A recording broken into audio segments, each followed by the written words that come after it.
Sholli sadri wa yassirli amri wahlul 'uqdatam min lisani yafqahu qauli.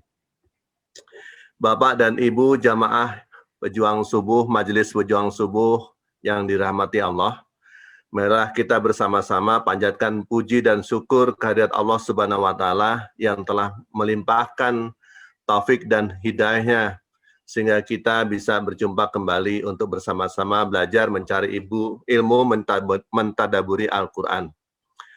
Dalam rangka agar iman dan takwa kita semakin meningkat kepada Allah Subhanahu wa taala. Semoga Allah, Tuhan yang Maha Pemurah, selalu melimpahkan rahmat-Nya kepada kita semua, wabil khusus kepada Bapak dan Ibu yang tergabung dalam majelis ini. Salawat dan salam senantiasa kita aturkan dan sampaikan kepada Nabi besar kita Muhammad Rasulullah SAW beserta keluarganya, para sahabatnya dan umatnya sampai di akhir zaman. Semoga Bapak dan Ibu yang tergabung dalam majelis ini mendapatkan syafaat di yaumul kiamat nanti. Sebelum kita mulai, perkenankan saya membaca beberapa adab dalam mengikuti kajian ini. Tolong dimajukan Pak Said. Yang pertama adalah luruskan niat dan hati kita untuk mengikuti acara ini. Yang kedua, apabila Bapak dan Ibu dalam keadaan ngantuk, maka mohon agar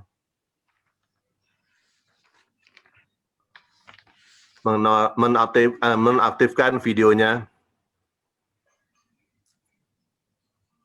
Untuk selanjutnya, admin akan memute mikrofon untuk seluruh peserta. Bila ada pertanyaan nanti, maka dapat diajukan melalui chat dan akan ada nanti bila waktu mencukupi, akan kita lanjutkan dengan pertanyaan langsung kepada Ustadz kita, Bapak Haris Hakim. Pada hari ini, kita akan belajar dan mentadaburi surat Al-Baqarah ayat 265 sampai dengan 268 yang dibawakan dan diterangkan oleh Ustadz kita, yaitu Bapak Dr. Haris Hakam. Baik, untuk mempersingkat waktu, maka kami persilakan kepada Bapak Ustadz untuk memulainya. Terima kasih. Silakan Pak. Assalamualaikum warahmatullahi wabarakatuh. Waalaikumsalam warahmatullahi wabarakatuh. Bismillah walhamdulillah. Wassalatu wassalamu ala rasulillah. Sayyidina Muhammad ibn Abdullah wa alihi wa sahbihi wa mawala. La hawla wa la quwata illa billah, amma ba'du. Segenap pengurus dan jamaah pejuang subuh Masjid Raya Pondok Indah yang dihormati, Bapak-bapak, ibu-ibu sekalian, para pemirsa kajian subuh pada pagi hari ini. Alhamdulillah, setelah kita melaksanakan sholat subuh, di waktu yang penuh berkah ini kita akan mengkaji sekurang-kurangnya ada 4 ayat dari surah Al-Baqarah, ayat 265 sampai dengan 268.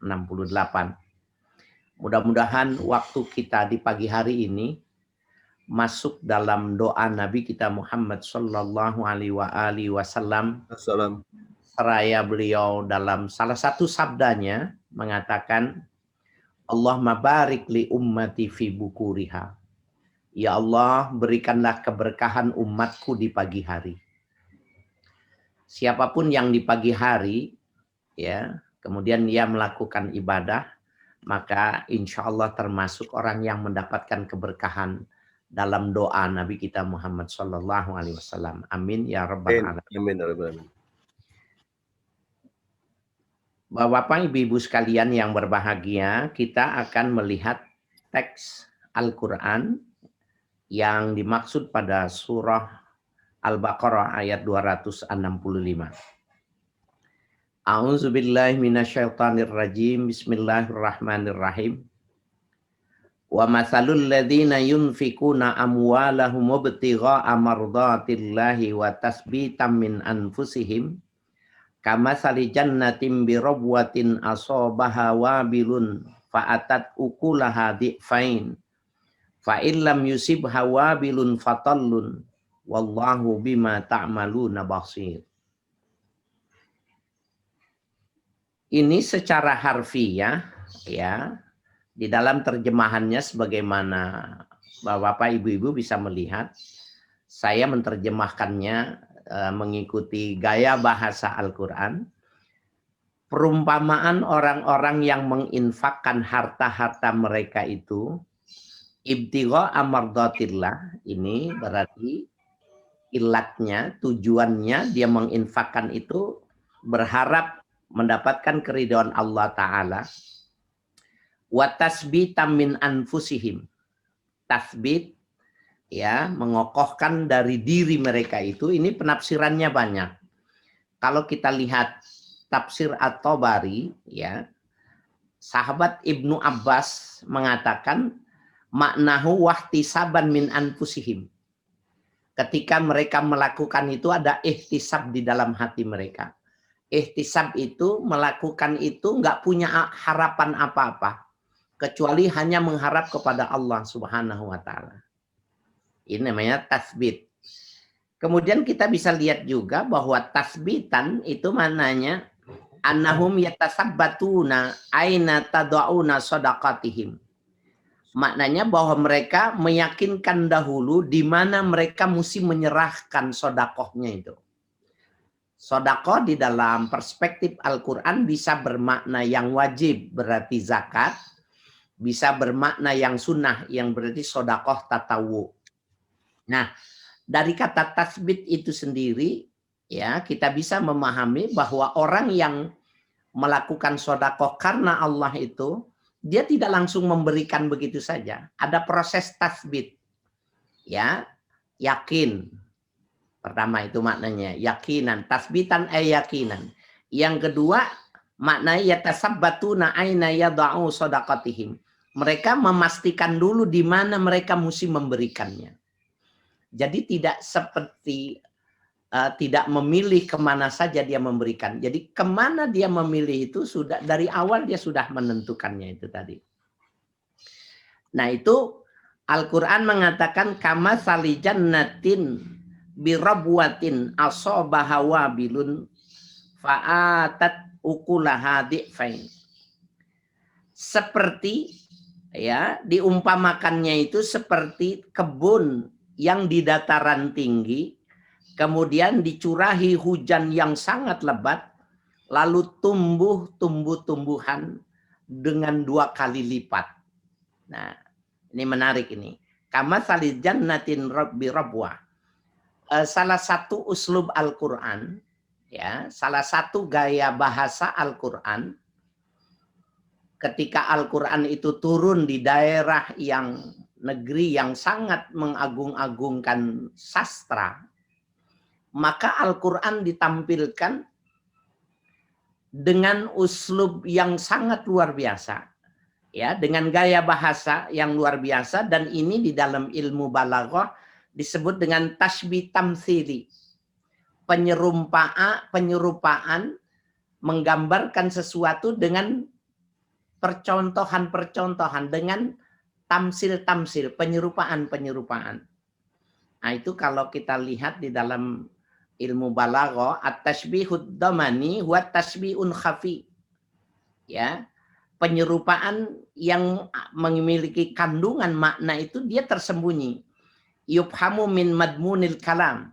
Orang bisa memahaminya bukan dari ya kalimat musyabbihnya, tetapi musyabbabih yang diserupakannya yang harus bisa dipahaminya. Nah, sekarang ini orang bersedekah karena Allah. Tetapi digambarkan seperti orang yang punya perkebunan di dataran yang tinggi, kemudian dicurahi oleh hujan yang lebat, sehingga tumbuh-tumbuhannya itu 2 kali lipat. Nah, ini juga sebuah informasi ya bagi kita bahwa dalam berkebun, bercocok tanam itu ya, kenapa di pegunungan itu jauh lebih bagus, lebih melimpah. Ya, semakin jauh dari permukaan air itu dia pada jenis-jenis tertentu dia akan ya dengan buah yang melimpah. Ketika bunga-bunga pepohonan dibeli ke bawah ke daratan, hasilnya tidak sama, tidak maksimal. Nah, orang yang melakukan sodakoh itu digambarkan seperti itu. Punya kebun di atas ya yang tinggi dan dia akan membuahi dengan 2 kali lipat dibandingkan dengan orang yang di dataran biasa atau di dataran rendah. Ya. Kemudian yang menariknya, fa'ilam yusib hawa bilun fatallun. Apabila dia tidak tercurahi oleh hujan besar, ya jadi kalau dalam musim tertentu, dalam musim panas, tidak ada hujan yang melimpah pada dataran tinggi itu, fatallun. Dataran tinggi itu masih mendapatkan curahan yang lain yang disebut dengan tol. At-tol itu di dalam tafsir dikatakan al-matarud dha'if al-mustadiku minal qatril khafif.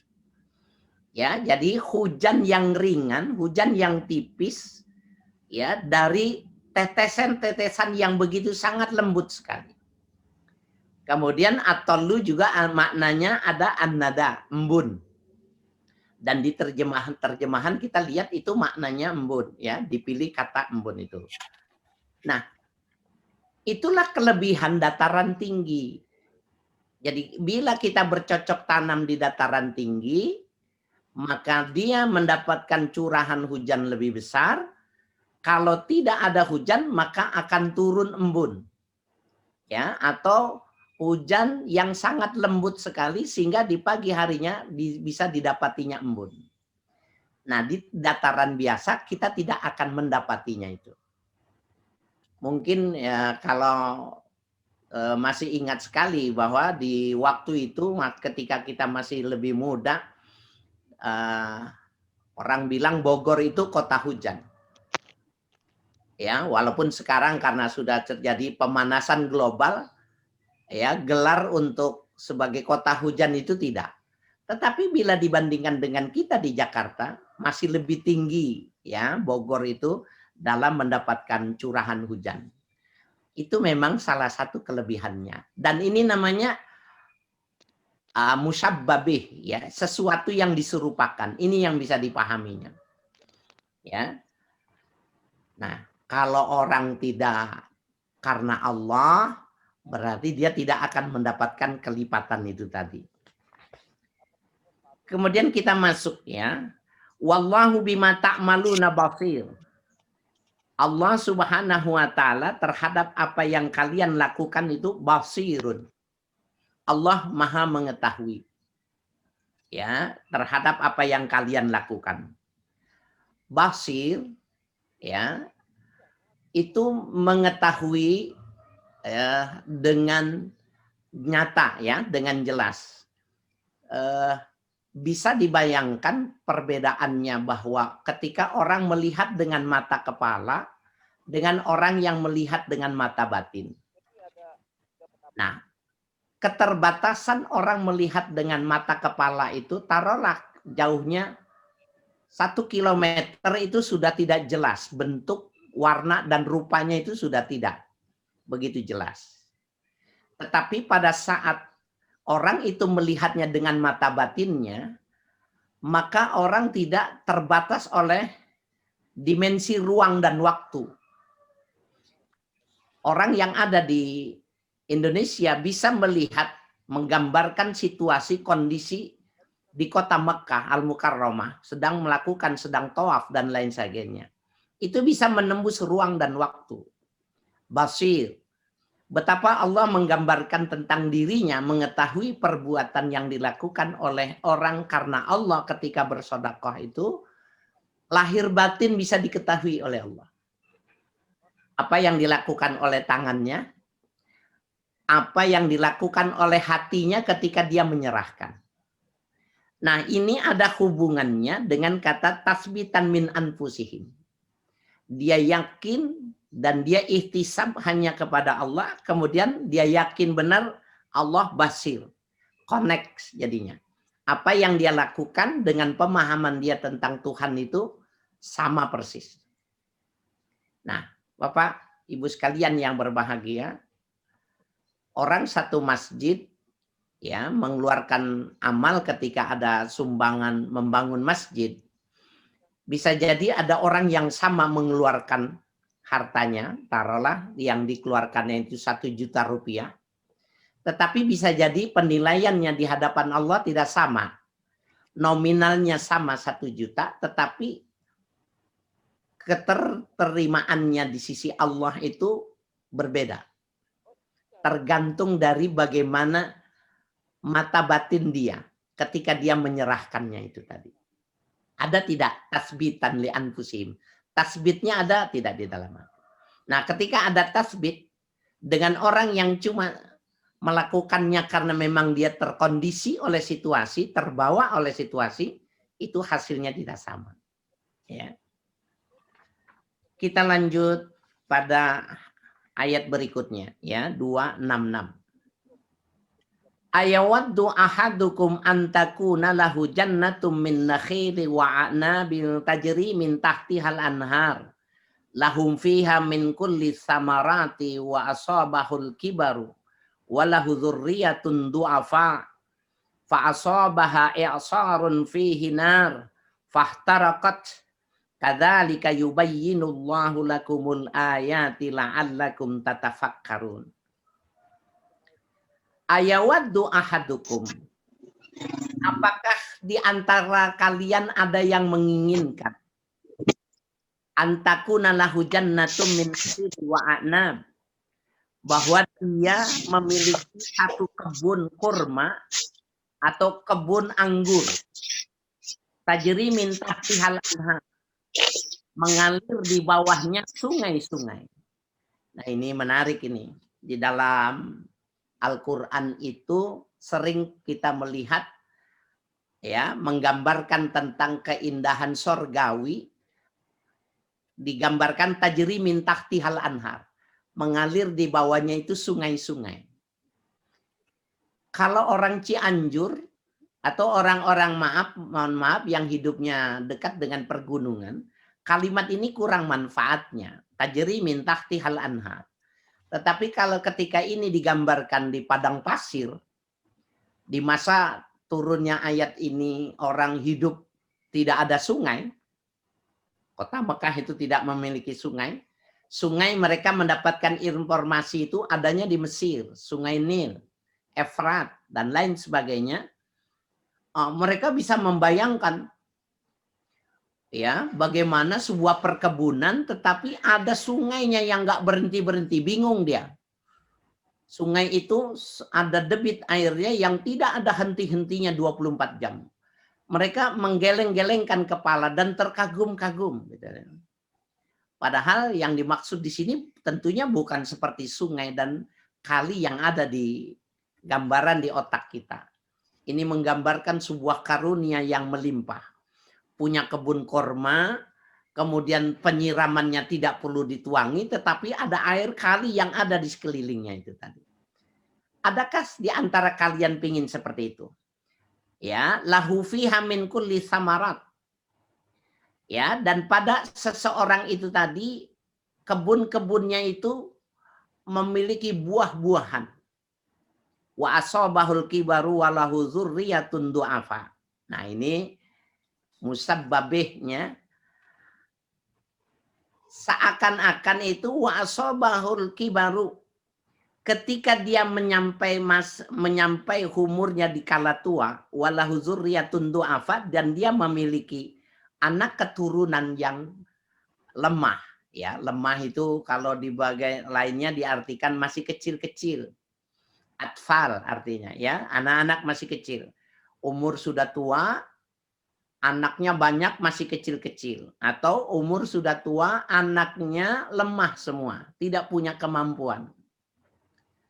Fa asabaha i'sarun fihi nar, kemudian menimpa pada perkebunannya itu tadi i'sarun. Ya, i'sar itu rihun syadid.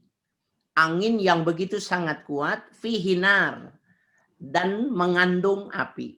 Ada lagi makna yang sangat luar biasa bahwa i'sar itu maknanya adalah angin yang mengandung air.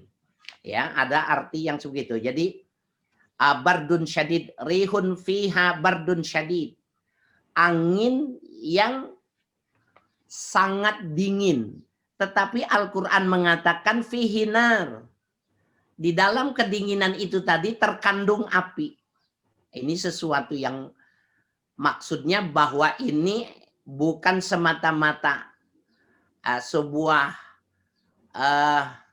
keberadaan yang secara normal, tetapi intervensi Tuhan sudah terlihat.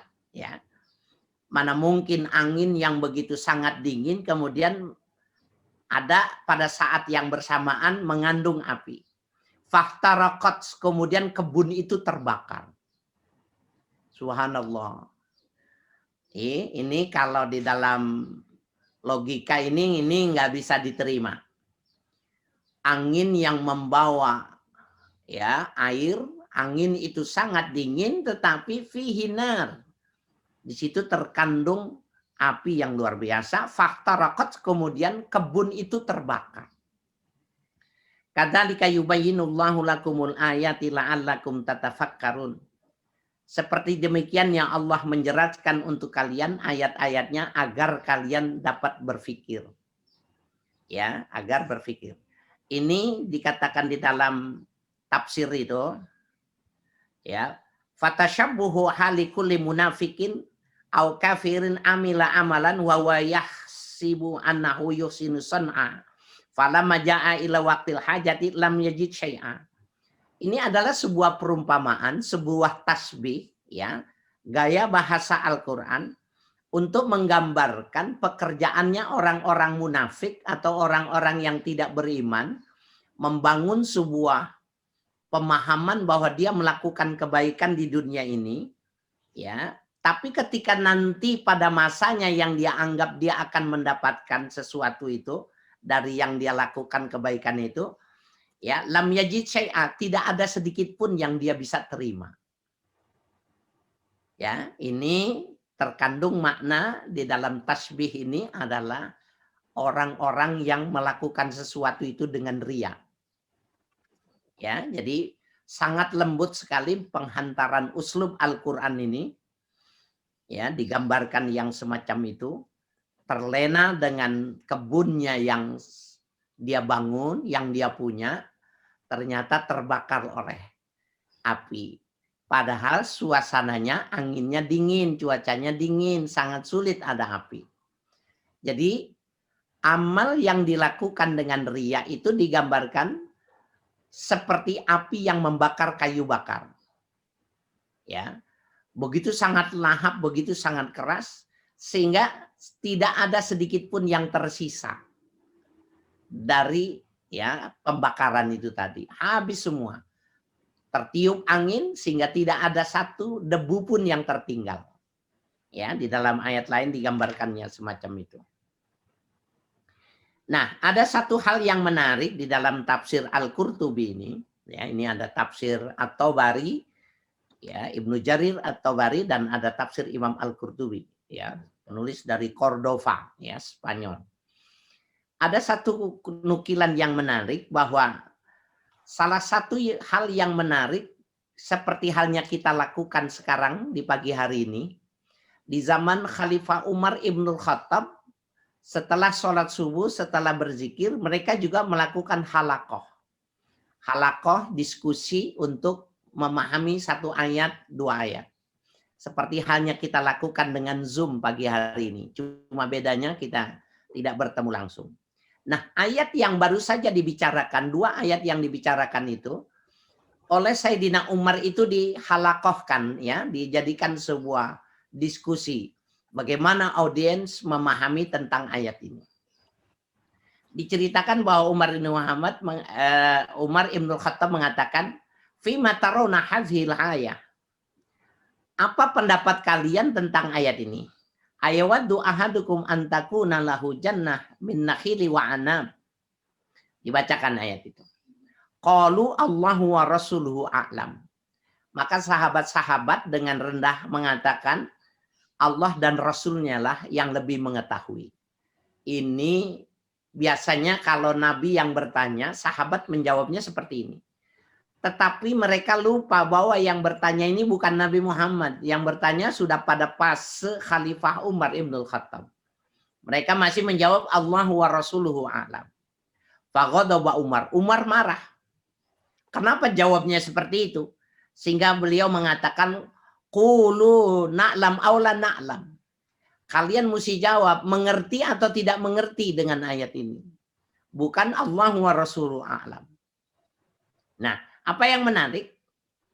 Kemudian sahabat Umar Ibn Khattab meminta kepada Ibnu Abbas. Ya, Ibnu Abbas ini sepupu Nabi.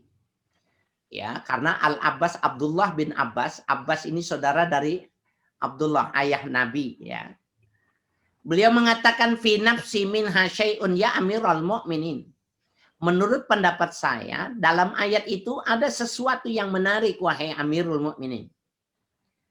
Qala yabna akhi kul wala tahkir nafsa. Sayyidina Umar mengatakan, ya, sebutkanlah wahai saudaraku. Ya, jangan kau merasa lebih kecil, ya, karena memang pada waktu itu dari sisi umur Abdullah ibnu Umar ini dibandingkan dengan yang lain masih sangat belia. Ketika Nabi sedang menjadi Rasul, beliau masih kanak-kanak. Jadi keterpautan umur masih jauh. Ya, jadi wajar Sayyidina Umar mengatakan itu. Kemudian Ibnu Abbas mengatakan, ya, duribat masalan li amalin. Ayat ini digambarkan tentang satu amalan, satu ibadah. Umar, ayu amal. Amalan yang bagaimana? Kemudian Ibnu Abbas mengatakan, la amala rajulun ghaniyun ya'malu bi ta'atillah summa ba'atsallahu azza wa jalla lahu syaitan fa'amila fil ma'asi hatta akhraqa amalahu. Ini adalah amalannya orang kaya. Orang-orang kaya yang menghimpun harta, kemudian harta itu dia sisihkan sebagian untuk fi ta'atillah. Dia serahkan kepada orang yang berhak menerimanya, fakir miskin bisa jadi, korban bencana bisa jadi. Suma ba'asallahu azza wa jalla lahu syaitan. Kemudian Allah mencoba niat. Allah mencoba ya niat orang ini tadi dengan adanya setan yang ada di sekelilingnya. Kemudian dia terintervensi oleh setan itu tadi yang menggodanya. Fa'amila fil ma'asi. Kemudian dia melakukan kesalahan. Hatta akhraqa amalahu. Sehingga terbakarlah amalnya. Itu maknanya riya. Jadi ketika ilustrasinya yang dimaksud oleh Ibnu Abbas itu seperti ini. Udah bagus-bagus dia kumpulkan hartanya. Dia siapkan hartanya. Kemudian ketika dibawa untuk diserahkan, orang yang menerimanya itu memuji dia, kira-kira gitu. Waduh, Bapak ini dermawan, betul. Kalau tidak ada Bapak, sesungguhnya kita ini sudah telanjang, Pak. Kalau bukan karena Bapak, ini sesungguhnya yayasan ini sudah bangkrut dari kemarin-kemarin. Kalau tidak ada Bapak, kami ini tidak bisa makan, Pak. Pujian-pujian itu yang disebut dengan fatahu amala syaitan. Setan melakukan intervensi. Terbetiklah di dalam hatinya itu. Oh, mungkin dia menyebutkan segala sesuatu dengan yang dia mengatakan ada riya dan sum'ah. Kemudian ahraqa amalahu. Terbakar amalnya itu tadi dengan riya yang timbul pada saat dia melakukannya. Nah, ini namanya tafsir bil ma'thur ya. Di dalam metodologi ulumul Quran ini disebut dengan tafsir bil ma'thur. Artinya tafsir Al-Quran ditafsirkan oleh hadis yang sahih. Dan itu hadis diriwayatkan oleh Imam Al-Bukhari ya. Tentang pendapat dari Ibnu Abbas ini. Apa yang ingin kita dapatkan makna dari kajian kita ini. Ayat yang 206 ini. memelihara amal itu, ya seperti halnya bapak-bapak biasa melakukan, memelihara itu dari A sampai Z, nggak boleh lalai. Karena pada tikungan-tikungan setan itu bisa saja mengintervensi. Bisa jadi di awalnya niatnya yang disalahkan. Bisa jadi di pertengahannya niatnya yang dibelokkan. Bisa saja di akhirnya niatnya salah dari lantaran dipuji. Kemudian digambarkan amal itu terbakar. Nah, kalau sudah terbakar gambarannya nggak ada sesuatu yang tersisa gitu. Ya, habis semua. Baik, kita lanjut kepada ayat berikutnya 267.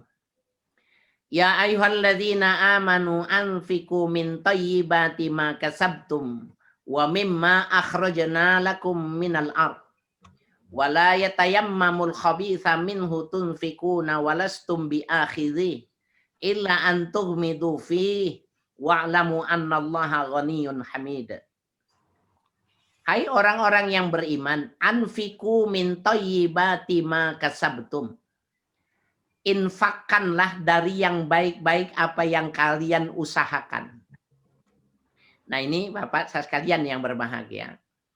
Ada hal yang kurang tepat yang di masyarakat tetapi sudah diterima. Biasanya lembaga ZIS, zakat, infak, dan sodakoh. Padahal pada terminologi Al-Quran yang dimaksud dengan infak itu ikhraju syai' minal yadi. Mengeluarkan sesuatu dari tangannya. Nah, al-yadu bimaknal milik. Ya, yang dimaksud tangan itu adalah kepemilikan. Kalau orang mengeluarkan dari yang dia punya, itu namanya infak. Apabila dikeluarkannya karena sesuatu yang wajib, maka disebut infak. Yang wajib itu disebut zakat.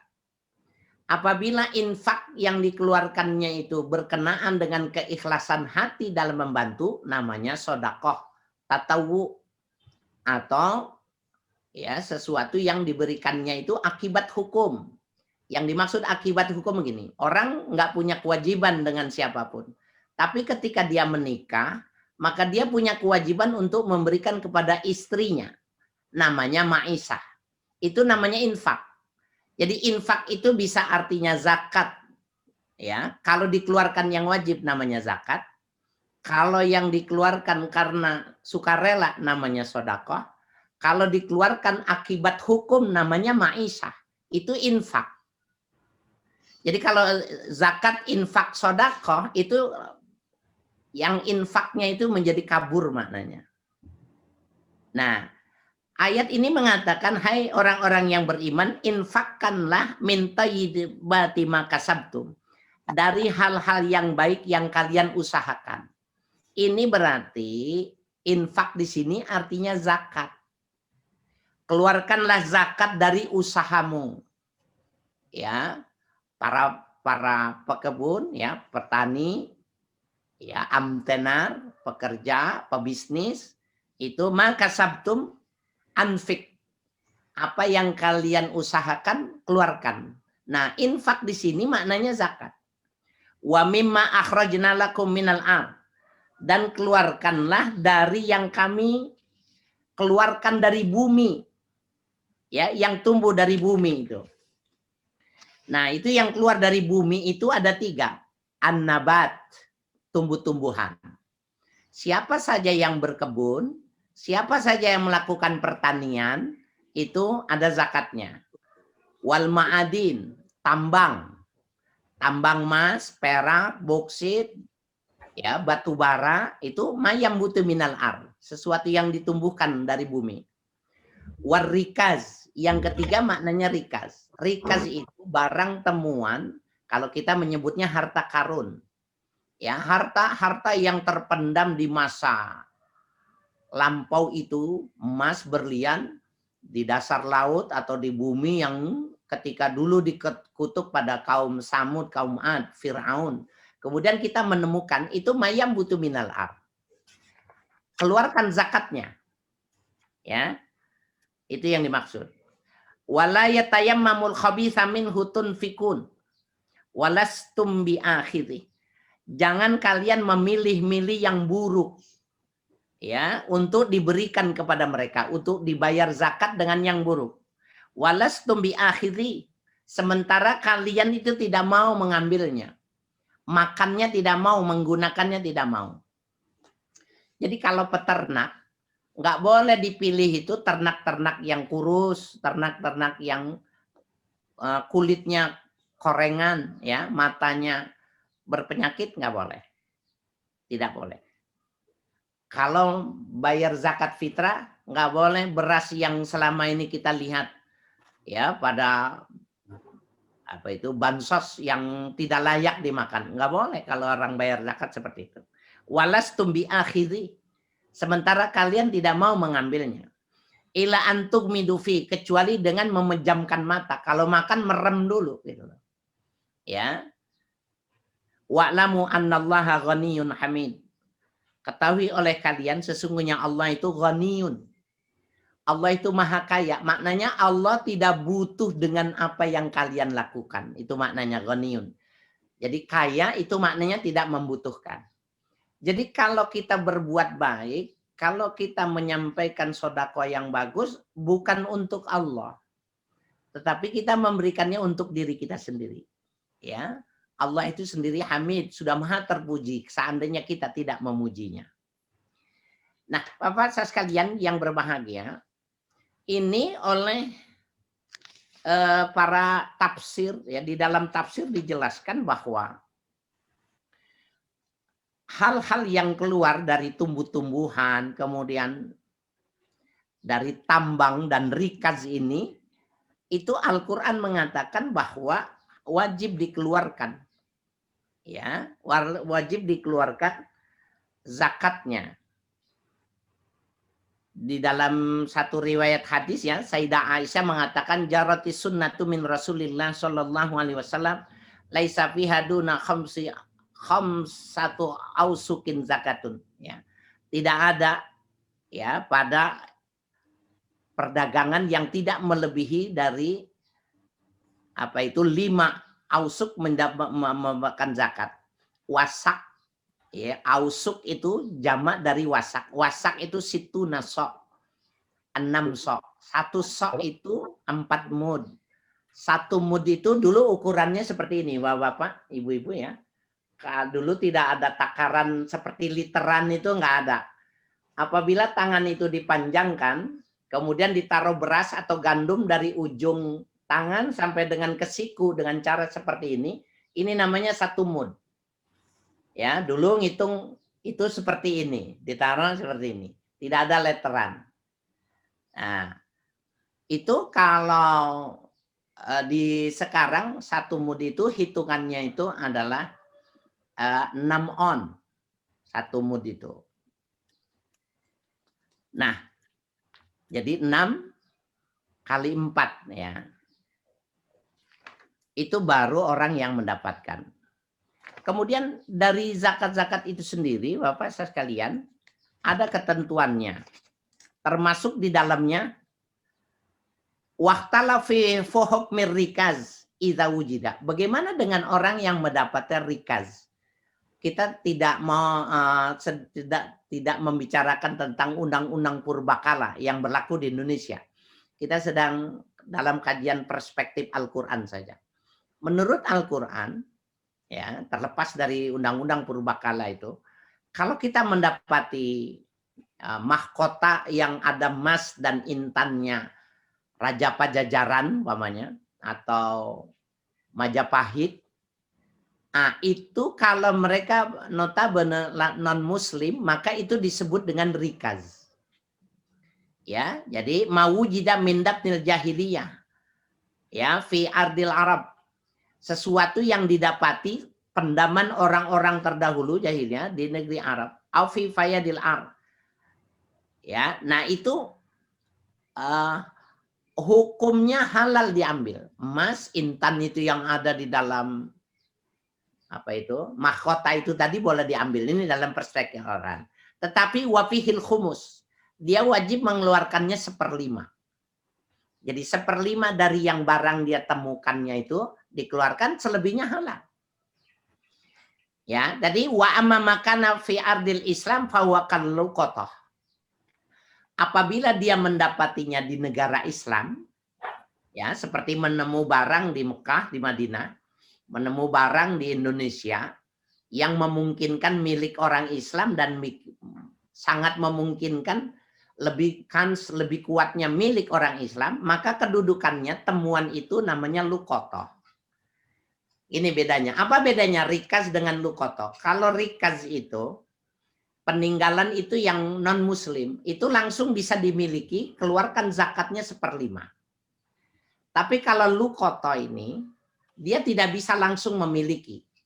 Umpamanya kita mendapatkan uang di tengah jalan itu 10 juta terbungkus koran gitu, tertendang.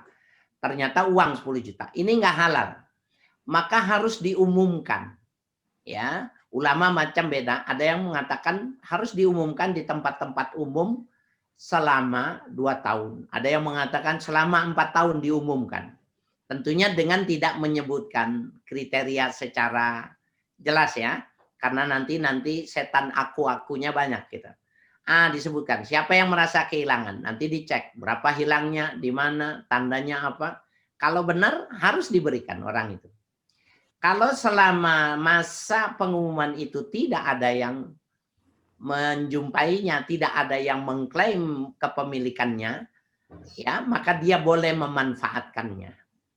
Ya, menjadi milik untuk manfaatkannya, tapi dengan kewajiban tetap wajib mengembalikan apabila ternyata sekian puluh tahun, tak berapa tahun, ada orang yang secara sah bisa membuktikan kepemilikan dia. Umpamanya dia ingat benar tasnya warnanya hitam, mereknya merek ini, ya uangnya pecahannya 50 ribuan gitu, jumlahnya sekian. Nah, wajib dikembalikan. Itu bedanya rikaz dengan luqatah. Ya, jadi apa yang disebut di dalam Al-Quran itu tidak bisa dipahami kalau kita tidak membaca hadisnya. Sehingga di dalam hadis bil ma'sur itu dijelaskan. Itu yang dimaksud dengan ya apa yang tumbuh dari bumi itu tadi. Wa mimma akhrajna minal ar. Ya, dan wajib membayar zakat juga dari hal-hal yang kami keluarkan dari perut bumi itu tadi. Ya. Nah, kemudian yang berikutnya juga tentang ma'adin ya. Wa amma ma yujidu minal ma'adini fayakhruju minha. Adapun daripada tambang, ada orang yang mendapatkan tambang minyak ya, tambang emas. Itu kenapa dilarang mereka menggalinya secara ilegal itu? Fakhtalafa fih, ulama berbeda pendapat. Qala Malik wa ashabu la syai'a fi ma yakhruju minal ma'adin min dhahabin aw fiddatin hatta yakuna 20 mithqalan zahaban. Ya. Maka tidak ada kewajiban membayar zakat ya dari benda-benda yang didapati pada tambang-tambang emas, perak sampai 20 mithqal emas atau 5 awak daripada fiddah. Fiddah itu perak. Nah, faidza balagha hadzal miqdara wajabat fihi zakat. Apabila memenuhi kriterianya yang tadi wajib bayar zakat. Ya, 1 miskol itu 4 gram. Ya, kemudian 4 kali 20. Nah, apabila orang mendapatinya ukurannya yang semacam itu 4 kali 20 gram, maka wajib dia mengeluarkannya ya sebagai zakat itu tadi. Baik, kita lanjut pada ayat yang terakhir. Ya, 268. Asyaitanu ya'idukumul faqra wa ya'murukum bil fahsya. Setan itu menjanjikan kepada kalian kemiskinan. Dan setan memerintahkan kalian untuk melakukan hal-hal yang fahsya. Ya, hal-hal yang buruk, hal-hal yang keji. Wallahu ya'idukum maghfiratan minhu wa fadla. Dan sementara Allah menjanjikan kepada kalian ampunan ya, dan karunia-Nya. Wallahu wasi'un alim. Sesungguhnya Allah maha luas, ya, pengetahuannya, lagi maha mengetahuinya. Karunia-Nya luas dan Allah maha mengetahui. Nah, ini setan dengan Allah ini, kata Ibnu Abbas, inna li syaitan, ya, isnani minallah wasnatani minasyaitan. Ya, Allah menjanjikan dua hal, maghfirah dan fadlan. Sementara setan juga menjanjikannya dua juga, yaitu al-faqra wal fahsya, ya. Jadi kita suruh pilih. Kemudian di dalam salah satu hadis yang diriwayatkan oleh Imam At-Tirmidzi, kembali lagi saya katakan ini termasuk adalah tafsir bil ma'thur, tafsir yang diterjemahkan dengan hadis, ya. Innali syaitani lammatun bibni Adam walil malaki lammatun. Sesungguhnya pada setan-setan itu ada lammatun. Lammatun itu maknanya khutwah.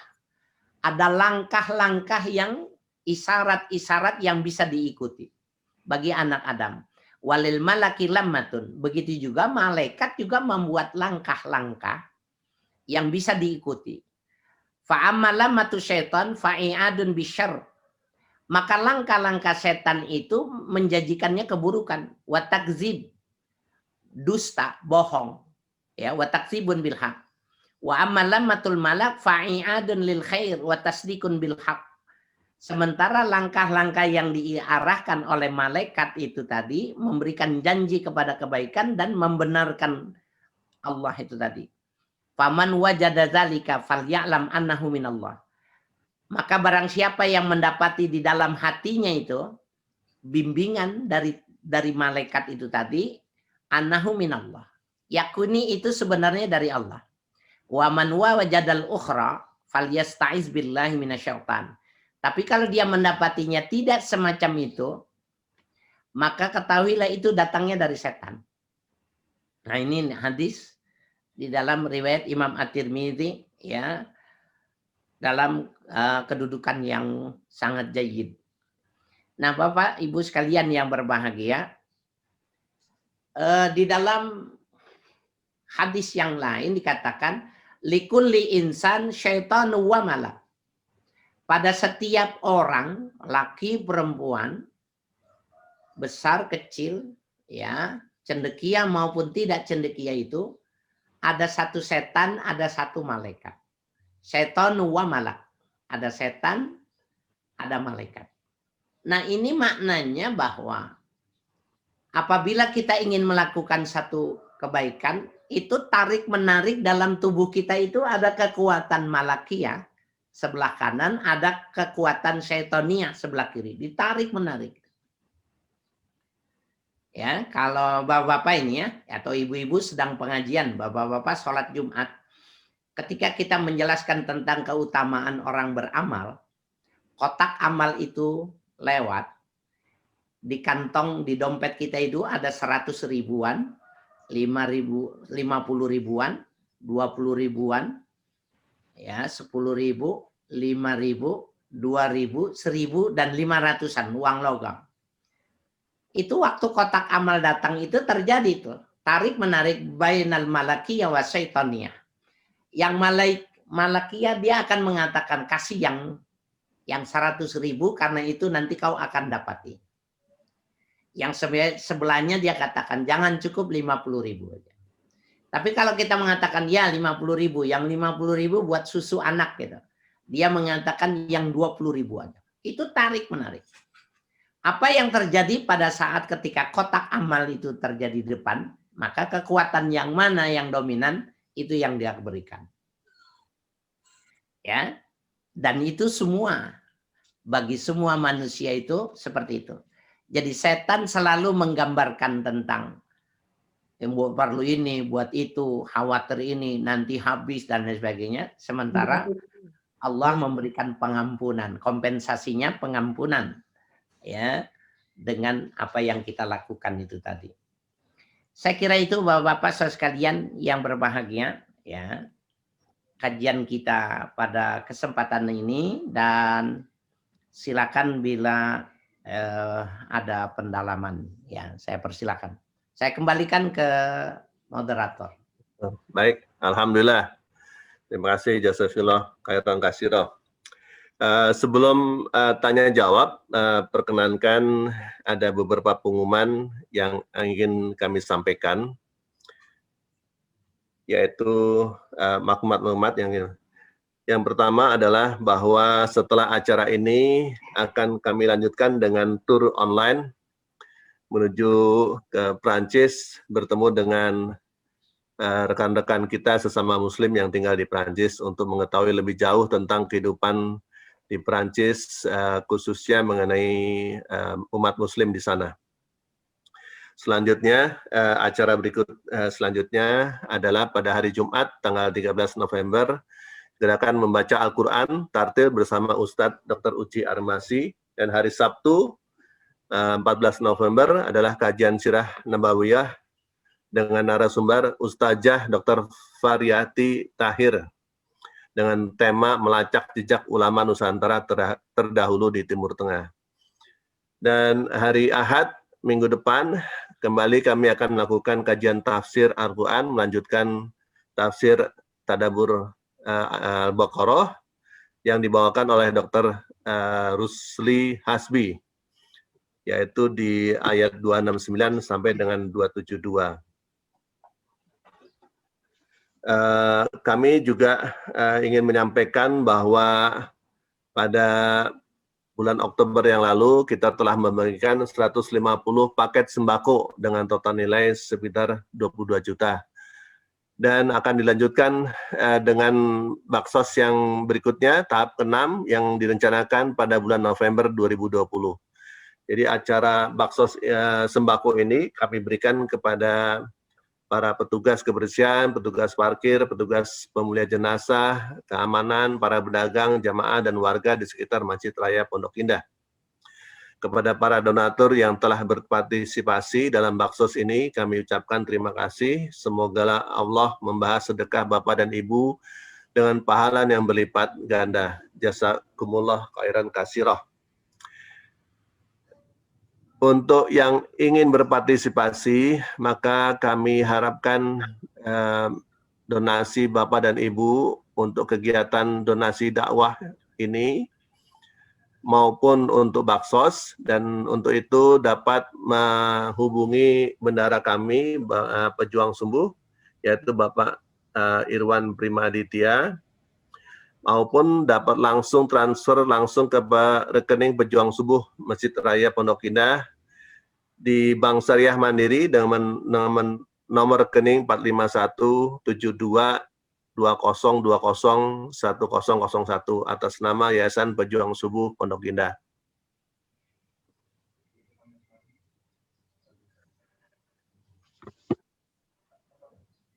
Pengumuman selanjutnya juga kami melakukan kajian rutin tadabbur mengenai membaca Al-Quran, dan untuk ini saya persilahkan Pak Edi Cahyono untuk menyampaikan langsung rencana kegiatan ini. Baik, terima kasih. Assalamualaikum warahmatullahi wabarakatuh. Waalaikumsalam. Mohon izin Ustadz Haris Hakim, dan terima kasih Pak Redi, Ustadz Haris, terima kasih waktunya. Pada kesempatan ini kami atas nama manajemen Pejuang Subuh Masjid Raya Pondok Indah, pertama reminder bapak-bapak, ibu-ibu yang telah mengikuti kajian bedah Iqra yang kedua, kami akan mengundang bapak-bapak ibu untuk sama-sama mentalabul ilmi, ya, bacaan-bacaan atau Al-Quran dengan sharing session pada hari Minggu malam, yang insya Allah yaitu pendalaman aplikasi hukum tajwid ke dalam metode Iqra. Itu yang pertama. Yang kedua, insya Allah pada minggu depan atau bulan depan kita sudah akan mengadakan program menulis huruf Arab maupun Al-Quran Al-Karim yang akan langsung dibimbing oleh Ustadz kita Uci Armizi. Untuk ini bagi bapak-bapak ibu yang berminat, terutama dari para peserta batch 1 maupun batch 2 nantinya segera untuk mendaftarkan karena kelasnya kita ini terbatas. Yang ketiga juga, kami mengharapkan Bapak Ibu sekalian yang hadir insya Allah, yang belum mengikuti kajian bedah Iqra, insya Allah di bulan depan kita akan mengkaji atau membuka kembali kajian bedah Iqra yang batch ketiga. Maka kami persilakan untuk bisa langsung mendaftar ke admin kami, yaitu di 0811 30 17 114. Ya, ini salah satu 0811 17 30 114 yang insya Allah kita sudah untuk bisa membimbing Bapak Ibu semuanya untuk sama-sama mari kita untuk mempelajari Al-Quran dan membaca Al-Quran secara tartil. Semoga Allah selalu memberkahi kita dengan kesehatan dan keberkahan kita semua. Terima kasih Pak Ustadz, Pak Redi. Assalamualaikum warahmatullahi wabarakatuh. Waalaikumsalam warahmatullahi wabarakatuh. Terima kasih Pak Edi. Baik, untuk selanjutnya adalah acara tanya jawab. Bagi yang ingin bertanya dapat mengajukan pertanyaannya melalui chat di Zoom ini. Dan nanti akan ada session khusus bertanya langsung kepada Ustadz.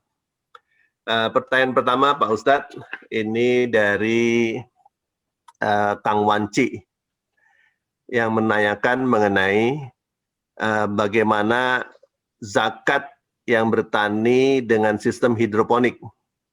Karena pertanian ini tidak ditanam di tanah, tapi dalam aliran air. Bagaimana rumusnya, mungkin rumus zakatnya. Itu pertanyaan pertama. Mungkin saya tambahkan juga karena sekalian dengan zakat di pertanian ini. Jadi apabila kita melihat di ayat 267 tadi Pak Ustadz ya, di situ disebutkan bahwa ada perbedaan antara zakat untuk mengeluarkan zakat untuk hasil usaha dan hasil pertanian. Jadi yang kami tahu sejauh ini kan zakat untuk hasil usaha adalah sebesar 2,5% dari hasil usaha. Namun kalau hasil pertanian berapa besar zakatnya? Itu kira-kira pertanian. Jadi yang bertanya tadi ini masalah zakat juga yang pertanian. Yang pertama tadi disampaikan oleh Kang Wanci menanyakan mengenai zakat untuk sistem hidroponik. Dan pertanyaan yang sama berkaitan, yaitu kalau zakat untuk pertanian, kira-kira berapa persen? Kalau usaha kami tahu sebesarnya, jumlahnya adalah 2,5%. Itu pertanyaan Pak Ustadz, silakan. Iya, baik. Pertanyaan pertama, bagaimana dengan zakat hidroponik? Sebuah langkah teknologi, orang bertani tidak lagi di tanah. Nah, ada zakat yang bisa dijadikan patokan pada perkembangan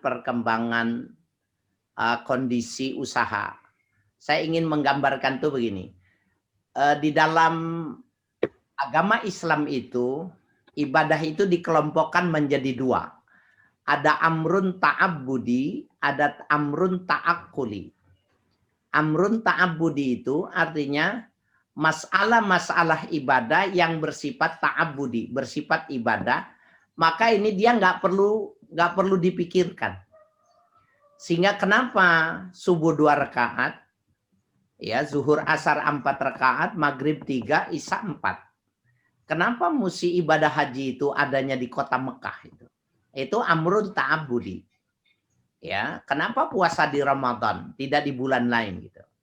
Sehingga hal-hal yang sifatnya ta'abbudi, orang-orang yang sangat agresif di dalam berpikir mengatakan ketika terjadi terowongan Mina kemudian kren jatuh sehingga korbannya sampai 300 orang, mereka mengatakan kenapa ibadah haji itu tidak dilakukan dalam 1 tahun 3 kali sehingga kepadatannya bisa dibatasi, korbannya tidak akan terjadi sedemikian rupa.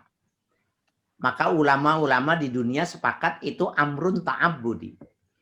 Masalah yang tidak perlu dipikirkan karena itu langsung dari ketetapannya dari Tuhan. Yang kedua adalah amrun ta'akkuli. Hal-hal yang mesti kita pikirkan. Nabi membayar zakat fitrah itu gandum. Kemudian korma.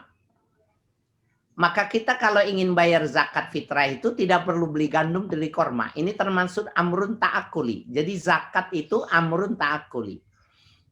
Ibadah yang perlu dipikirkan. Maka gandum dan korma itu dipahami kutul balad, makanan pokok. Maka orang Indonesia umumnya zakatnya dengan beras. Kalau ada orang yang bertahan sampai sekarang itu makannya itu jagung, makannya sagu, maka dia bayar zakatnya dengan jagung atau sagu. Nah, begitu juga dengan hidroponik. Kita karena ini masuk amrun ta'akuli, maka yang dijadikan ukuran itu adalah ukuran nisab pada zakat secara umum. Pada zakat emas itu dari zaman dulu sampai dengan akhir zaman emas akan dijadikan sebuah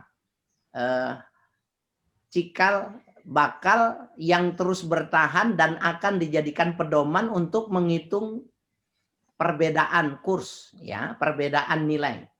Kalau kita masih kecil dahulu punya utang 10.000, sekarang kita ketemu sama orangnya, maka nggak boleh bayar 10.000. Karena dulu 10.000 itu ukuran emasnya itu dapat berapa gram. Nah, maka kita mengukurnya dengan gram. Kalau dulu 10.000 1 gram, maka sekarang bayarnya 1 juta. Dulu pinjamnya 10.000, sekarang bayarnya 1 juta. Karena dulu dapat 1 gram. Nah, hidroponik itu diukur dari 83 gram. 83 gram emas. Apabila 83 gram emas itu dikurs umpamanya 1 gramnya itu 1 juta rupiah, maka pendapatan dalam per tahun nilainya 83 juta rupiah, maka dia wajib membayar zakat. Jadi bukan lantaran dia jenisnya tidak ditanam di bumi, tetapi nilai yang dimaksud adalah nilai. Saya ingin buat perbandingan ini, 83 gram itu seperti ini. Di zaman Nabi itu yang zakat itu terbatas sekali. Pertanian terbatasi, ya, buah-buahan terbatasi, usaha terbatasi. Pegawai itu tidak ada zakatnya, amtenar itu tidak ada zakatnya. Ya. Tetapi pada perkembangan zaman kita bisa melihat bahwa kompilasi hukum Islam ada zakat profesi. Ya. Wartawan, pengacara, advokat, notaris, dokter, itu pendapatannya jauh lebih besar ketimbang petani yang terbakar oleh terik matahari dan terguyur udan sampai bongkok dia. Masa tidak kena zakat? Nah, maka diukurlah yang pada kompilasi hukum Islam itu semua jenis-jenis zakat itu diambil ukurannya adalah 83 gram. Apabila akumulasi di dalam 1 tahun mendapatkan nilai 83 juta atau 83 gram, maka dia kena nisab zakat. Nah, zakatnya itu 2,5%. Itu pada varian-varian yang berkembang di masyarakat, ya, jenis-jenis. Sekarang kan banyak usaha online. Usaha online itu kan apa itu? Kan dia usaha yang perlu dipertanyakan, apakah online itu juga sama dengan pebisnis? Jawabannya tetap sama. Persoalan kasus online itu banyak terjadi gharar, ya, terjadi hal yang tidak sesuai, ibu-ibu yang kecewa dengan barang yang diterima tidak sesuai dengan gambar karena HP-nya yang jahat. Gambarnya lebih bagus dari fakta, itu ekses. Tetapi dalam mazhab Syafi'i yang tidak boleh dilakukan model online karena tidak terjadi mubasyarah, pertemuan langsung, itu dianggap boleh oleh pendapat Imam Malik yang melakukan transaksi asalkan kriterianya disebutkan. Nah, ini saya ingin membuat perbandingan tentang amrun ta'akuli. Setiap segala sesuatu itu dengan pendekatan rasio. Jadi kembali lagi bahwa zakat hidroponik itu tetap kena dengan perhitungan 83 gram. Kemudian zakat usaha 2,5%. Bagaimana dengan zakat pertanian? Ya, tadi hadisnya sebenarnya sudah jelas ya. Hadis yang diriwayatkan dari Sayyidah Aisyah radhiyallahu anha bahwa tidak akan kena zakat laisa fi haduna khamsati ausuk zakatun. Tidak terkena zakat ya orang-orang yang tidak sampai 5 ausuk. Ya, 5 ausuk. 1 wasak itu tadi 60 sok. 60 sok itu 4 mud. 1 mud itu 6 on. Ya, jadi 6 on kali 4 ya, kali 6 itulah angka ukuran nisab bagi orang yang melakukan zakat-zakat berupa tumbuh-tumbuhan. Ya, kenapa perhitungannya rumit semacam itu? Karena kembali lagi saya katakan hitungan sok, mud, karena dia di zaman Nabi itu hitungannya seperti itu. Tadi saya bilang ya, mud itu tangannya yang dimajukan ke depan, nggak boleh tangannya yang terlalu panjang atau orang yang tangannya pendek. Dicari orang yang normal, kemudian dimasukkan ke dalam tangannya 1, 2, 3, 4 itu namanya 1 sok. Nah, 1 sok 4 itu kali 60. Nah, berapa jumlah kiloannya dari hitungan itu tadi, maka itulah angka orang itu terkena zakat pertanian itu tadi. Ya, nanti itu ada rincian lagi. Apakah dia tumbuh-tumbuhannya itu disiram? Maksud saya gini, kalau jenis menanam padi ya, menanam padi di Jawa itu ada airnya. Sehingga air itu di Bali dan di Jawa itu sistem perairannya itu diatur sedemikian rupa oleh komunitas para petani. Kemudian kalau kita lihat ke Sumatera, sawah-sawah itu mereka dengan tada hujan. Ya, jadi tidak ada biaya di dalam menanam padi di Sumatera karena disiram langsung sama hujan. Tapi kalau yang di Jawa itu dia ada komunitas, dia bayar itu bagaimana malam diatur dari jam sekian sawah A, jam sekian sawah B dan lain sebagainya. Nah, di Jawa Timur di Jombang ya, Kertosono, Madiun ya, itu daerah yang jauh dari kali-kali besar, kalinya dalam. Petani-petani tebu itu kalau menanam itu maka air itu harus digali dengan mesin. Ya, dia galinya dengan mesin. Kalau mesinnya itu menggunakan diesel itu harus ada biayanya, solar, biaya maintenance dari dieselnya itu sendiri, kemudian pegawai yang mengalirkan itu pada mana yang melakukan sewa, berarti pada produksinya, pada tanamannya itu ada biaya. Maka ya tidak disamakan antara yang Bapak itu bertani dengan modal dengan bertani yang tidak dengan yang bermodal. Ya. Kalau dia tidak bermodal, ya, maka dia dikenakannya itu antara 1/5 dengan 1/10 perbandingan, jadi separuh dari orang yang tidak modal. Ya, 10 1/10 dengan 1/5. Ya, lebih besar kena orang yang memakai modal. Itu gambaran bagi zakat pertanian yang menggunakan usaha. Nah, ini dia akan menjadi proses ta'akuli yang berkepanjangan. Nanti umpamanya ada perkembangan teknologi dan lain sebagainya, sehingga orang mudah bertanam tanpa harus menggunakan kerepotan dan biaya lagi, maka semakin ringan, zakatnya itu semakin ada kelipatannya. Semakin berat produksinya, maka zakatnya pun turun. Ya, dari 100%, ya, dengan modal berarti 50%. Bisa jadi kalau umpamanya nanti kena ini dan itulah sebagainya, bisa jadi pertimbangannya itu akan turun. Saya kira itu jawabannya. Baik, klarifikasi Pak Ustadz. Jadi kalau zakat usaha 2,5%, kalau pertanian yang bermodal dengan modal, ya contohnya pertanian padi tada hujan itu zakatnya 20% ya, 1/5. Ya, betul. Dan kemudian pertanian yang dari ada modalnya, ada usahanya, yaitu melalui pengarian, maka zakatnya 10% dari hasil yang kita dapat. Ya, betul. Ya. Kemudian hidroponik juga sama, diukur dahulu, ya diukur dari 83 gram emas nisabnya ya.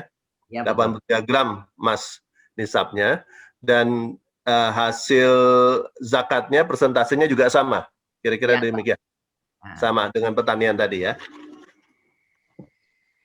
Baik, pertanyaan selanjutnya ini dari masih mengenai zakat dari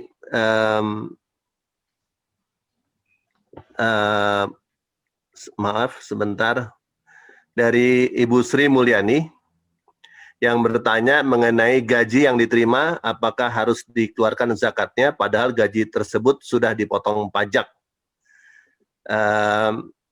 Dan ini nyambung dengan pertanyaan Pak Hendar, yaitu mengenai infak. Infak itu hukumnya disebut apa Pak? Jadi zakat dan infak nih. Ibu Sri bertanya mengenai gaji yang sudah dipotong pajak, apakah itu bisa dikategorikan sebagai zakat? Mohon penjelasannya. Ya, baik ya. Jadi kembali lagi, tadi saya katakan gaji itu masuk pada kriteria ya zakat profesi. Pegawai negeri itu dianggapnya sebuah profesi. Maka dia apabila per tahun dihitung gajinya itu sampai 83 juta rupiah, maka dia wajib mengeluarkan 2,5%. Bagaimana dengan orang yang sudah bayar pajak? Nah, pajak itu bukan hitungan dalam perspektif Islam, tetapi dia dalam konteks ketatanegaraan. Apakah orang yang membayar pajak sudah berarti membayar zakat? Jawabannya tidak. Karena bayar pajak itu peruntukannya itu bukan untuk 8 asnaf. Kalau zakat itu as-shadaqatu lil fuqara wal masakin wal amilina 'alaiha, ya ada 8 asnaf itu ke situ. Kalau dia bayar pajak maka itu menjadi income negara, kemudian dijadikan satu dengan income lain, kemudian dijadikan prasarana umum, gaji pegawai dan lain sebagainya.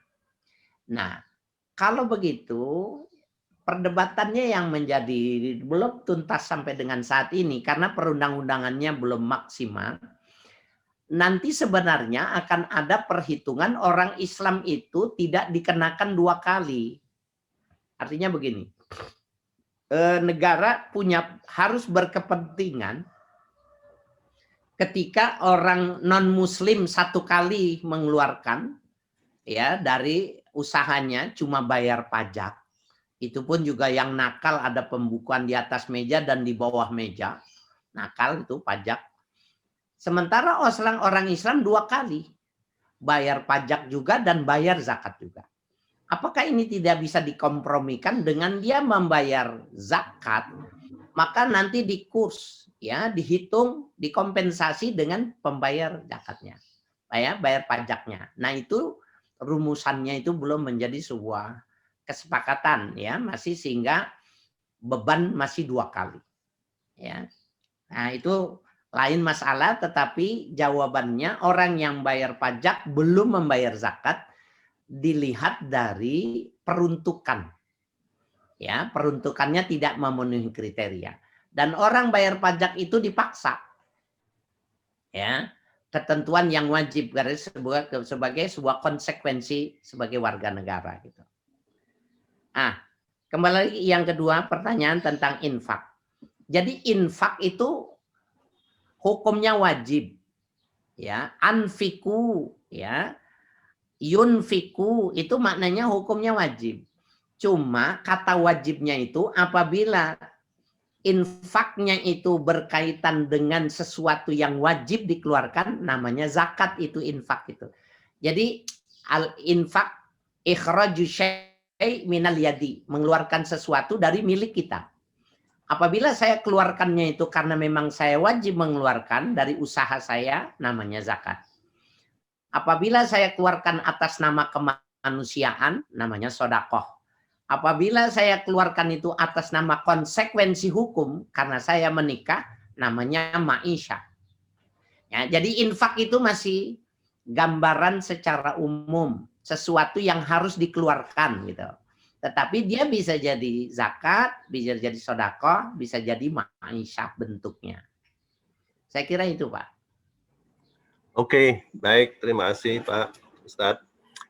Pertanyaan berikutnya, saya akan satukan dua pertanyaan sebelum tanya jawab langsung dengan Bapak, dengan Pak Ustadz. Yang pertama adalah mengenai dari Pak Ilyas Ismail. Pak Ustadz, Assalamualaikum. Bagaimana cara menghindari riya dalam bersedekah? Kadang ada rasa bangga pada diri sendiri dalam bersedekah. Apalagi kalau sedekah itu sudah diumumkan dan tanpa sengaja ria itu muncul. Jadi bagaimana cara menghindarinya? Pertanyaan selanjutnya Pak, biar cepat nih, karena banyak sekali pertanyaannya. Yaitu mengenai ini, pertanyaan agak canggih ini dari Malia, mengenai future trading nih kayak sepertinya Pak ya. Jadi ada perhiasan emas yang sudah mencapai nisab dan sudah dizakatkan, kemudian perhiasan tersebut dijual. Nah, hasil dari penjualan tersebut kemudian dibelikan lagi emasnya. Mungkin dibelikan lagi emasnya pada saat harganya turun sehingga bisa mendapatkan emas lebih banyak. Semacam future trading begitu ya. Apakah yang tadi hasil emas yang sudah dizakatkan kemudian dijual dan mendapat hasil lebih kemudian dibelikan lagi harus tetap dizakatkan kembali? Itu kira-kira pertanyaannya. Baik. Jadi hanya sekali dikeluarkan atau harus dikeluarkan lagi pada saat kita membeli lagi emas Ya, dari baik. hasil penjualan yang pertama. Oke. Bagaimana cara menghindari riya? Jadi riya itu digambarkan ya di dalam hadis itu, dia lebih halus ketimbang semut hitam jalan di batu besar hitam di tengah malam pekat. Susah sekali menggambarkan rumitnya seseorang untuk mempertahankan tidak riya. Sementara setan itu berjanji, ya, la ya'tiyannahum min baini aidihim wa min khalfihim wa an sama'ilihim wa an sama'ilihim. Aku akan datangi dia dari depan, dari belakang, dari samping kanan, dari samping kiri, atas bawah akan diganggu terus. Itu sumpahnya setan untuk mengganggu manusia itu seperti itu. Nah, untuk menghindari dari riya, pertama dia mesti berdoa. Mau sholat, mau bayar zakat, mau apa saja, dia mesti sebelum melakukan dia mesti berdoa. Allahumma ja'alni mukhlisa. Ya Allah, jadikanlah aku orang yang ikhlas. Ya. Semua yang dia mau lakukan maka dia mesti berdoa dulu. Allahumma ja'alni mukhlisa. Ya Allah, jadikanlah saya orang yang ikhlas. Itu diingatnya terus. Yang kedua, maaf nih Bapak Ibu sekalian, sebenarnya kita bisa kok dengan tidak riya, artinya dengan ikhlas. Syaratnya kita menganggapnya itu kecil remeh. Dan saya kasih contoh ini tidak tepat, tetapi ada pembanding yang untuk bisa dipahami. Kalau kita buang air besar, setelah selesai buang air besar itu, kita tidak pernah menghitung, tidak pernah melihat, dan tidak mengingat-ingat. Itu yang disebut dengan ikhlas itu seperti itu. Nah, kenapa begitu? Karena kita anggap yang di septic tank itu kotor, kecil, tidak ada nilai. Padahal sekarang ya teknologi sudah luar biasa. Beberapa pesantren sudah dilakukan kajian oleh menteri yang meneliti ya secara biologi bahwa nanti itu bisa menjadi sumber daya gas.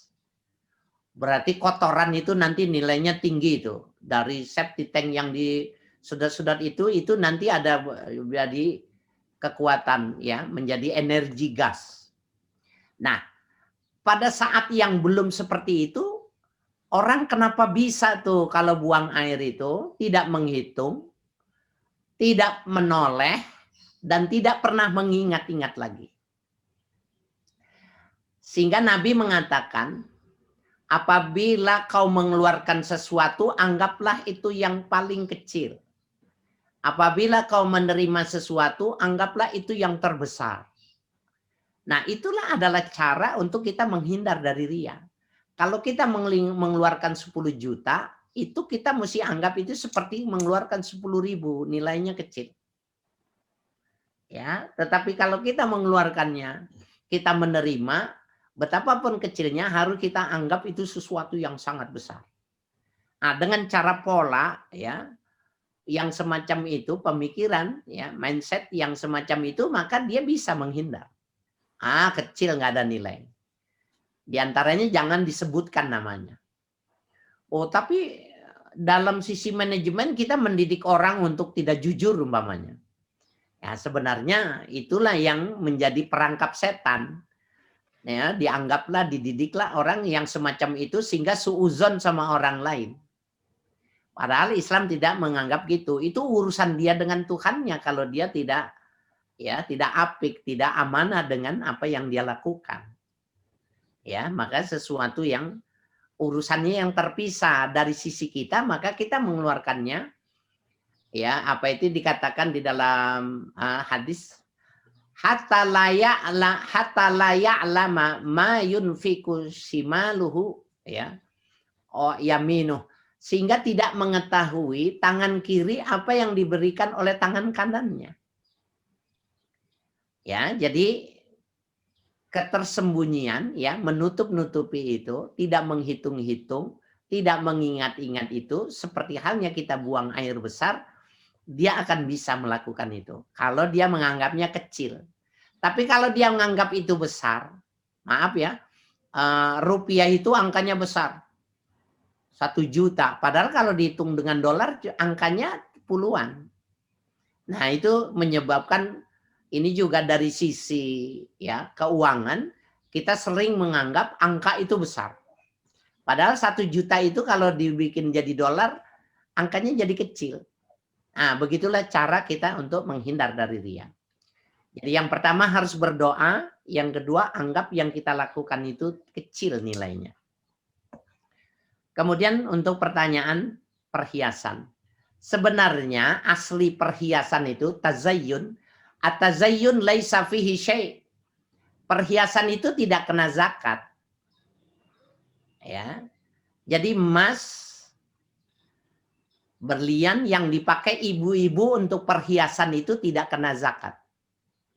Tapi dalam pertanyaan ini saya lihat perhiasan itu bentuknya yang dimaksud.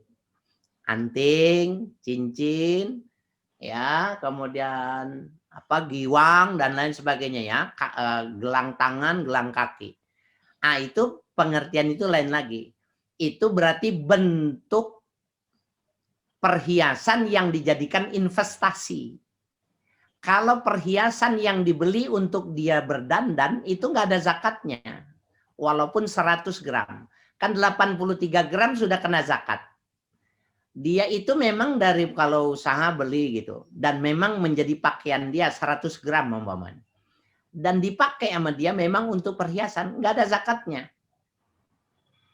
Tetapi ketika emas naik dijual, kemudian ketika nanti murah dia beli lagi, itu berarti bukan perhiasan. Itu emas dalam bentuk perhiasan yang diinvestasikan itu namanya. Nah, dia maka berlaku hukum normal. 83 gram, wajib dia mengeluarkan zakat per tahun. Jadi bukan per perbuatannya, bukan hitungannya per tahun. Jadi kalau tahun 2020 dia sudah mengeluarkan zakat, ya, kemudian dia sudah menjual, dia sudah membeli, dia sudah menjual, dia sudah membeli lagi pada tahun yang sama, tidak mengeluarkan zakat.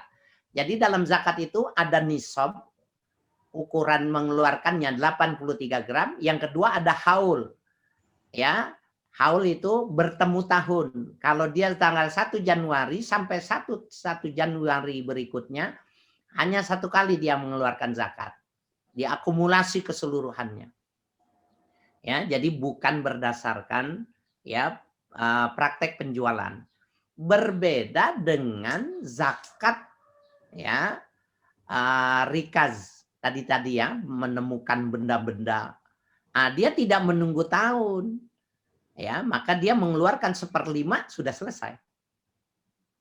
Ya, tetapi dalam hal yang investasi ada dua sisi, nisab 83 gram dan haul bertemunya tahun. Saya kira itu, Pak. Baik, jadi zakat perhiasan yang kita pakai tidak dikenakan zakat, Pak Ustadz ya. Dan zakat perhiasan atau emas yang kita gunakan investasi dikenakan zakat dan ada nisabnya. Baik, berikutnya saya berikan kesempatan kepada jemaah di sini yang ingin bertanya. Silakan dapat mengajukan menaikkan tangan, raise hand, untuk bertanya langsung dengan Ustadz Bapak Aris Hakam. Tolong dibantu Pak Sahid apabila ada yang ingin bertanya. Ada yang ingin bertanya?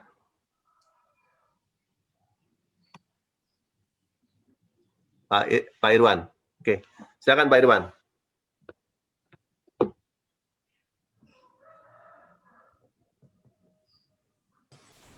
Masih di mute.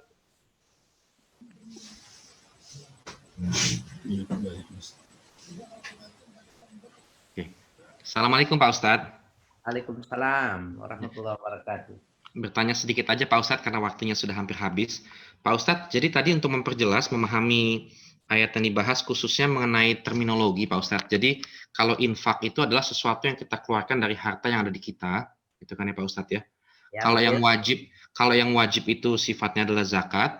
Ya, betul. Kalau yang di luar yang wajib untuk kemanusiaan, apakah kita membantu kerabat, saudara gitu ya Pak Ustadz, itu sifatnya sedekah gitu ya Pak Ustadz ya. Ya, betul. Terus yang ada karena tadi pernikahan itu tadi ada terminologi baru lagi gitu ya Pak Ustadz ya. Cuma pada dasarnya infak itu adalah terminologi mengeluarkan harta yang ada di kita gitu ya Pak Ustadz ya. Nah, menariknya Pak Ustadz, ini kita dari ayat 265 sampai 268 atau 269 yang kita bahas hari ini, itu terminologi yang keluar itu adalah infak gitu ya Pak Ustadz ya, menginfakkan hartanya gitu Pak Ustadz. Ya, baik. Namun ini mohon maaf Pak Ustadz agak sedikit menyimpang ini kalau kita membahas ayat-ayat sebelumnya Pak Ustadz, 264, 263, khususnya 262, 261, itu terminologi infak itu dikaitkan dengan fisabilillah gitu Pak Ustadz. Infaki fisabilillah gitu. Nah, apakah ini infak di jalan Allah ini sesuatu yang berbeda lagi dengan infak yang kita bahas hari ini, gitu Pak Ustadz?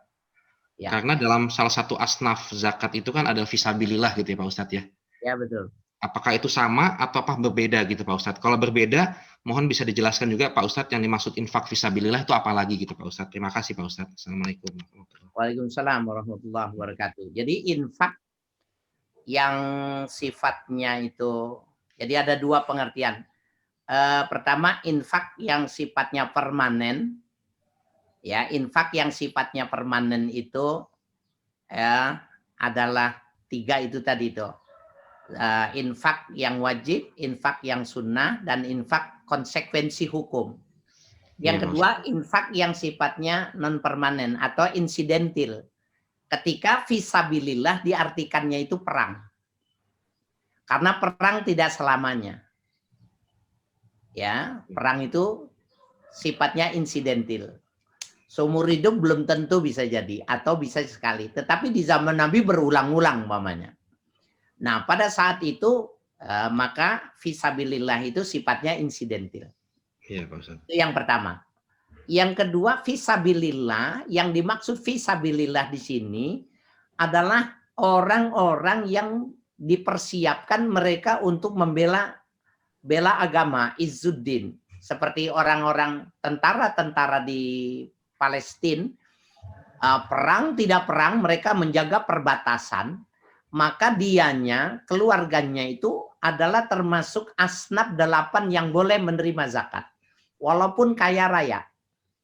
Jadi fisabilillah itu tidak melihat status sosial. Walaupun dia kaya raya, apabila dia fisabilillah, orang yang di front terdepan, ya, maka dia termasuk orang yang boleh menjadi salah satu asnaf zakat yang 8 itu tadi. Nah, itu jadi fisabilillah itu dalam makna yang mana? Apabila makna yang insidental, ya, maka dia bersifat tertentu, ya, berlaku. Karena ketentuannya di dalam, kita bisa lihat ya ukurannya sekarang. Ada seorang sahabat ketika mau perang bilang ini, ya Rasulullah, kana limalun katsir. Fa'unfiku kullu fisabilillah. Aku punya harta banyak, wahai Rasul, aku akan infakkan seluruhnya untuk fisabilillah. Kata Nabi, la. Karena Nabi tahu orang ini punya keturunan. Fanisfuhu ya Rasulullah. Kalau gitu separohnya ya Rasul, aku berikan. La, kata Nabi, tidak. Fatsulusun ya Rasulullah. Kalau gitu sepertiga ya Rasul. Rasul mengatakan fatsulusun katsir. Sepertiga itu sudah banyak. Nah, jadi angka infak ketika insidental itu sepertiga. Itu sudah dianggap banyak. Tetapi itu tidak mutlak. Boleh di bawah sepertiga itu boleh. Per 6, per 5 itu boleh. Ya, maksimalnya sepertiga. Bila fisabilillah yang dalam arti yang insidental. Tapi kalau yang sifatnya fisabilillah permanen, ya, maka dia salah satu asnaf, berarti mendapatkan 1/8. Karena dia salah satu dari 8 asnaf. Itu jawabannya. Baik, terima kasih Pak Ustadz. Ya. Baik, cukup karena waktunya sudah habis, maka mohon maaf kita terpaksa sudahi, kita tutup acara kajian ini. Dan sebelum ditutup, kami mohon Pak Ustadz untuk dapat membacakan doa, memimpin doa bersama-sama kami semua. Semoga apa yang kita pelajari bermanfaat dan menjadikan kita bertambah takwa kepada Allah Subhanahu wa taala. Amin ya rabbal alamin. Bismillahirrahmanirrahim. Alhamdulillahirabbil alamin. Allahumma shalli ala nabiyyina Muhammadin wa alihi washabihi ajmain. Allahumma inna nas'aluka ilman nafi'a wa rizqan thayyiba wa amalan shalihan maqbula. Ya Allah, ya Tuhan kami, berikanlah kepada kami ilmu yang bermanfaat, amalan yang diterima, wa rizqan wasi'an, rizki yang banyak. Wa na'udzubika min ilmin la yanfa wa qalbin la yakhsha wa min nafsin la tashba wa min du'ain la yusma. Dan aku berlindung kepadamu ya Allah dari ilmu yang tidak bermanfaat, doa yang tidak didengar oleh Allah Subhanahu wa taala, ya. Amin. Dan dari nafsu yang tidak ada terhingganya. Ya Rabbana taqabbal minna innaka antas samiul alim wa tub alaina innaka antat tawwabur rahim. Wa sallallahu ala nabiyyina Muhammadin wa alihi washabihi ajmain. Walhamdulillahi rabbil alamin. Assalamualaikum warahmatullahi wabarakatuh. Waalaikumsalam warahmatullahi wabarakatuh. Terima kasih. Mohon maaf kepada Bapak dan Ibu yang masih ingin bertanya, atau tadi ada sempat beberapa yang sempat mengajukan pertanyaan secara tertulis namun belum sempat diajukan. Kami atas nama manajemen Pejuang Subuh menyampaikan terima kasih kepada Bapak Ustadz dan kepada kita semua jamaah yang telah menghadiri acara ini, acara kajian ini. Demikianlah kajian kita pada hari ini. Semoga apa yang telah disampaikan oleh guru kita, Bapak Ustadz Dr. Haris Hakim, bermanfaat untuk kita semua dan menjadikan kita menjadi lebih bertakwa. Kepada guru kita, kami ucapkan terima kasih, jazakumullah khairan katsirah. Insya Allah kita akan bertemu kembali minggu depan untuk mengikuti kajian-kajian selanjutnya. Lebih kurangnya kami mohon maaf apabila ada dalam acara ini ada kesalahan dan kekurangan yang telah dilakukan oleh kami. Marilah kita tutup kajian ini dengan membaca kafaratul majlis. Subhanallah wa bihamdika asyhadu alla ilaha illallah anta astaghfiruka wa atubu ilaik. Menyampaikan kajian ini adalah baik, mendengarkan adalah baik, yang lebih baik adalah melaksanakan kajian yang kita dapat ini secara istiqomah, berkelanjutan terus. Terima kasih. Wassalamualaikum warahmatullahi wabarakatuh. Silakan Pak.